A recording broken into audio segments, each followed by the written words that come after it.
সুপ্রিয় শিক্ষার্থী বন্ধুরা, সবাই কেমন আছেন? আশা করি সবাই ভালো আছেন। আজকে আরও একটি নতুন টপিক নিয়ে আপনাদের সামনে হাজির হয়েছি।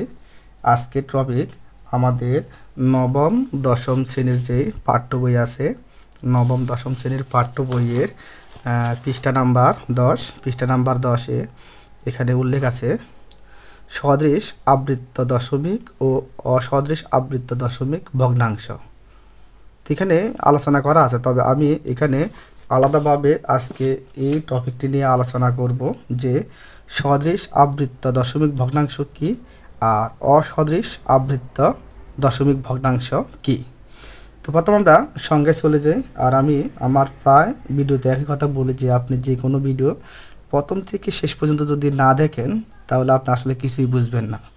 কারণ আমরা প্রতিটা ভিডিও করার সময় আমরা যেসব কথাগুলো বলি প্রথম থেকে যদি শেষ পর্যন্ত কথাগুলো শুনেন তাহলে কিন্তু আপনি একটি ভিডিওর সার্থকতা পাবেন, অর্থাৎ সব কিছু বুঝতে পারবেন। তা না হলে একটু একটু করে যদি দেখেন তাহলে আসলে আপনি বুঝতে পারবেন না কি বলছি। তো আশা করব সবাই মনোযোগ সহকারে দেখবেন, তাহলে সহজে বুঝতে পারবেন। তো প্রথমে দেখি সদৃশ আবৃত্ত দশমিক ভগ্নাংশ। এখানে আলোচনা করার পরে বুঝতে পারবেন।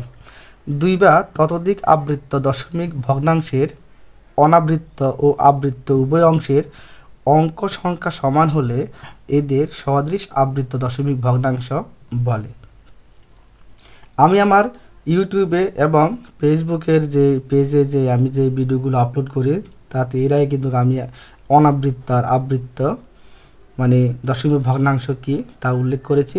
আশা করি ওখান থেকে দেখে নিলে বুঝতে পারবেন যে অনাবৃত্ত এবং আবৃত্ত দশমিক ভগ্নাংশ কি। এখন প্রশ্ন হলো, এখানে আছে 12.45 দুটার উপরে পূর্ণপণিক আছে এবং 6.32 দুটির উপরে মানে দশমিকের পরে দুটি অঙ্কে পূর্ণপণিক আছে। এখন এটি একটি আবৃত্ত দশমিক ভগ্নাংশ, এটিও একটি আবৃত্ত দশমিক ভগ্নাংশ।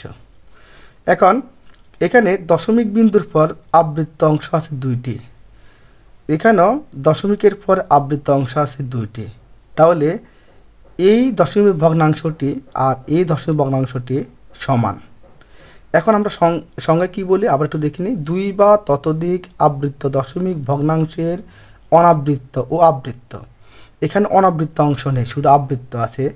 অনাবৃত্ত আবৃত্ত উভয় অংশের অঙ্ক সংখ্যা সমান হলে, তাহলে এখানে অঙ্ক আছে দুইটি, এখানে আবৃত্ত আছে এখানে দুইটি, এখানেও আছে দুইটি, তাহলে এটি হলো সমান। এদের সদৃশ আবৃত্ত দশমিক ভগ্নাংশ বলে। তাহলে দশমিক বিন্দুর পরে যদি আবৃত্ত এবং অনাবৃত্ত অংশ সমান থাকে তাহলে আমরা তাকে বলবো সদৃশ আবৃত্ত দশমিক ভগ্নাংশ। তাহলে এই দশমিক ভগ্নাংশ এবং এই দশমিক ভগ্নাংশটি সদৃশ কেন? এই দশমিক বিন্দুর পরে এখানেও দুইটি আবৃত্ত, এখানেও দুইটি আবৃত্ত, সুতরাং এই দুইটি কি সদৃশ আবৃত্ত দশমিক ভগ্নাংশ। আরেকটি দেখি, যদি উদাহরণ দেখি তাহলে দেখেন এখানে দশমিক বিন্দুর পরে মোট সংখ্যা আছে 3টি, এখানেও আছে 3টি, তবে এখানে আবৃত্ত আছে একটি, শুধু 3, এখানে আবৃত্ত আছে 7 একটি, তাহলে এখানেও একটি এখানেও একটি, আর অনাবৃত্ত আছে এখানে 2টি, এখানে আছে 2টি, তাহলে তাও সমান। অর্থাৎ অনাবৃত্ত এখানেও 2টি এখানেও 2টি, আবৃত্ত এখানে একটি এখানে একটি, তাও সমান। তাহলে এদের সদৃশ আবৃত্ত দশমিক ভগ্নাংশ বলে। তাহলে আমরা উভয়কে পেলাম কি সদৃশ আবৃত্ত দশমিক ভগ্নাংশ। এখন অসদৃশ কি? দুই বা ততোধিক আবৃত্ত দশমিক ভগ্নাংশের অনাবৃত্ত আবৃত্ত উভয় অংশের অঙ্ক সংখ্যা সমান না হলে এদের অসদৃশ আবৃত্ত দশমিক ভগ্নাংশ বলে। যেমন এর আগে আমরা যখন আলোচনা করেছি তখন আবৃত্ত হলো আমরা সমান পেয়েছি, আবৃত্ত অনাবৃত্ত উভয় পেয়েছি, তাও কি সমান পেয়েছি। এখন একটু লক্ষ্য করি আমরা, এখানে দশমিক বিন্দুর পর মোট সংখ্যা আছে, মোট অঙ্ক আছে 4টি, এখানে দশমিকের বিন্দুর পর অঙ্ক আছে 5টি, তাহলে আর এখানে আবৃত্ত আছে 1 2 3, এখানে আছে আবৃত্ত আছে 1 2 3, তাহলে এখানে আবৃত্ত মিলছে, কিন্তু অনাবৃত্ত আছে এখানে একটি, এখানে আছে 2টি, যা সমান হয়নি, তাই এটা অসদৃশ আবৃত্ত দশমিক ভগ্নাংশ। আমরা যদি আরও একটি উদাহরণ দেখি তাহলে লক্ষ্য করি এখানে দশমিক বিন্দুর পরে মোট অঙ্ক আছে 4টি, এখানে দশমিক বিন্দুর পরে অঙ্ক আছে 5টি, এখানে আবৃত্ত আছে 2টি, এখানে আছে 3টি, যা সমান নয়। কিন্তু এখানে অনাবৃত্ত আছে দুইটি, অনাবৃত্ত আছে দুইটি।